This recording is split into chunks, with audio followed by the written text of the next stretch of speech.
there are parts of the Republican Party who are also privately quite happy Mandani won. They think that he might be a useful bogeyman to almost campaign against. Well, But then you speak indeed, to some of yes. but then you do speak to some in the MAGA movement who say, "Oh, be a bit careful laughing at this because some of the populist forces that brought MAGA forward, they say, you can see in the coalition that could get behind a left-wing populist such as Mandani." The Times and Sunday Times Washington editor Katy Balls joins me from Washington. Katy, victory for the left in New York City. Yes, victory for the left, and also some other wins for the Democratic Party in New Jersey and Virginia in the governorship races, for example. But certainly, the result that is getting the most attention is Mandani becoming or about to become the 111th mayor of New York City, and what that means for Donald Trump, the city, the country, and the future of the Democratic Party. Well, the interesting one to take the last bit of that first, the future of the Democratic Party. It's all very well for Alexandra Ocasio-Cortez to be jumping up and down with delight, along with Emily Ratajkowski and various other people.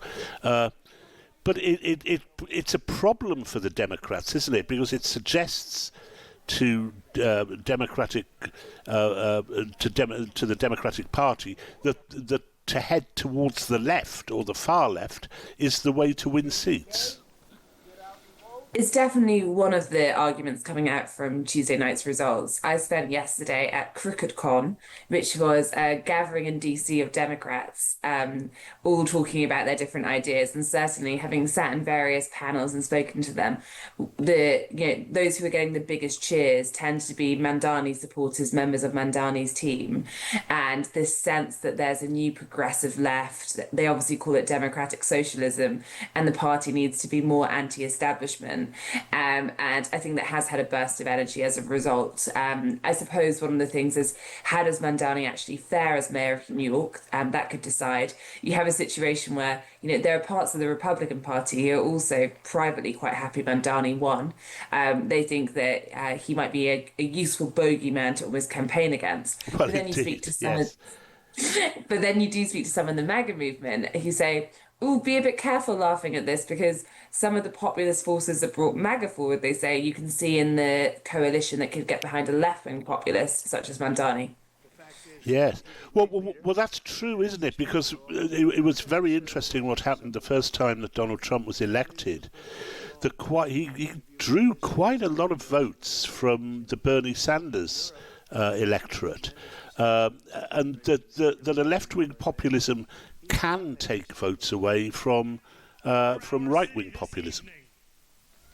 Exactly. And look, everyone is still chewing through the data from Tuesday's results. And one of the problems, I think, with Tuesday's results, not just in New York, but more widely, is you can always find something to probably back up your argument. So you have lots of different theories going around. But certainly those in the Mandani camp are saying, well, we actually brought some Trump voters back to us. And, you're saying we're about identity politics, but we focused on the cost of living, very strictly. Something that obviously Donald Trump did during his election, something that Biden struggled to do. And now they think, well, some of their tricks and also this sense of having grassroots support, a strong ground game, and a candidate where people, feel a candidate does not feel as though it is the result of 10 focus groups of working out what to say. There are all a few parallels between the two men. Right. Well, let's move on from Mr. Mamdani for a moment, because Trump now has carte blanche to declare war on Venezuela, given that the Senate has voted to allow the president to launch a war against the Maduro regime without consulting Congress. And what's going to happen next? The general feeling is that there won't be an all-out war of an invasion, as they tried with the Bay of Pigs, as they tried in an underhand manner with Salvador Allende in Chile. What's likely to be happening next?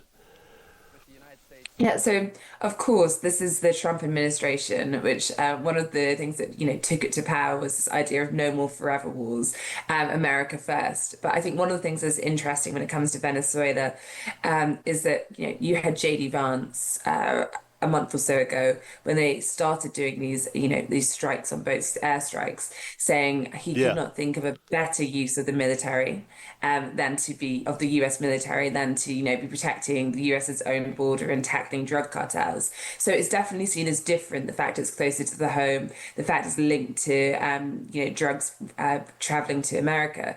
But that said, I think where if Trump were to actually go for, a land invasion, go to try and bring about regime change, it'd be very divisive. And there'd be some saying, hang on a minute, there's one thing going for the cartels, it's another doing this. I think what Trump is trying to do is a world where Maduro, by some means chooses to go or, shuffles off to the side where you don't have to get to all that. But there's already some voices saying, oh, this is Marco Rubio, who, of course, from Miami, Indeed. son of Cuban immigrants, is in his ear, and this isn't what we like. So I think that as ever with Trump, he on his foreign policy has always said he likes this idea of not saying what you're going to do to keep people guessing. That's how you have maximum impact. So there is a bit of that, but I think there would be surprise in Washington, D.C. if this did become, a full-blown land invasion. Now, of course, he could do strikes, but I think the power to threaten that is probably what they want most of all. Yeah, sure. But if not Venezuela, then maybe Nigeria, because President Trump has threatened to invade the country and wipe out the Islamist groups who are murdering Christians there. Yes, and this is something that is largely seen on his social media quite a lot. I think on Venezuela, that is a coordinated government administration move where there's a lot of work going on. This tends to be quite angry outbursts from Donald Trump, often when he sees a TV segment about the persecution of Christians in Nigeria. Last week he had Nicki Minaj, the rapper, take to social media to praise him for standing up for Christianity. I think there's a Yeah. question of how does it actually manifest, and so forth. But it's certainly, I think, if we think about Trump in the second term and how I think you look at, for example, when you had the South African leader come to the Oval Office and Donald Trump played all these videos, and I was said, actually, are these all videos of South Africa? But he had a point to make, which is saying, these white farmers, and now he's talking about these Christians. So I think it's one of those areas where lots in the administration are sending him these things and lots of his friends, and he's getting very antagonized about it.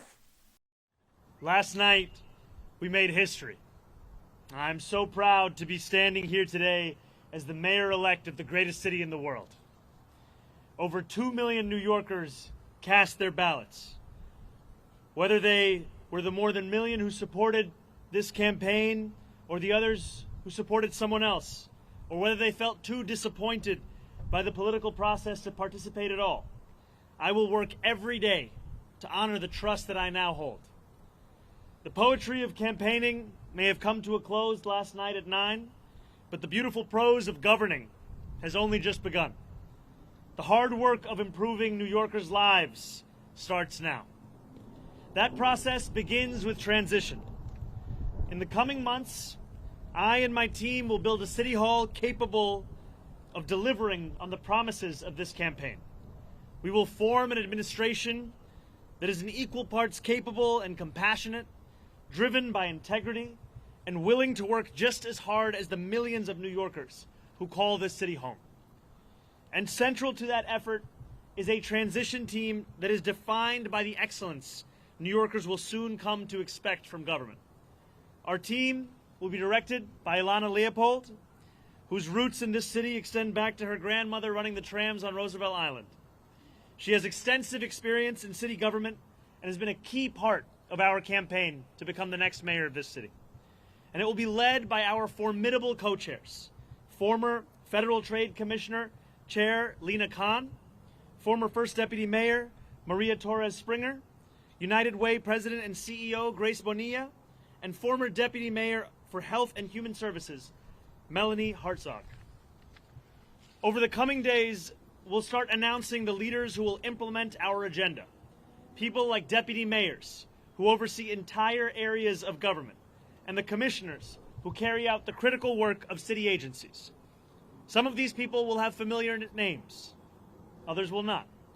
What will unite them will be a commitment to solving old problems with new solutions. We will cast a wide net. We will speak to the organizers on the front lines of the fight to improve our city. government veterans with proven track records, policy experts from around the country and the world, and working people who know better than anyone what their neighborhoods need. Throughout this campaign, I have worked hard to be accessible and transparent with New Yorkers. That same spirit will animate this transition and the city hall we build, because New Yorkers deserve a government that they can trust. And on January 1st, when our city celebrates the inauguration of a new administration, let us also celebrate a new era for our city, one that we all feel invested in and whose success we all work to achieve.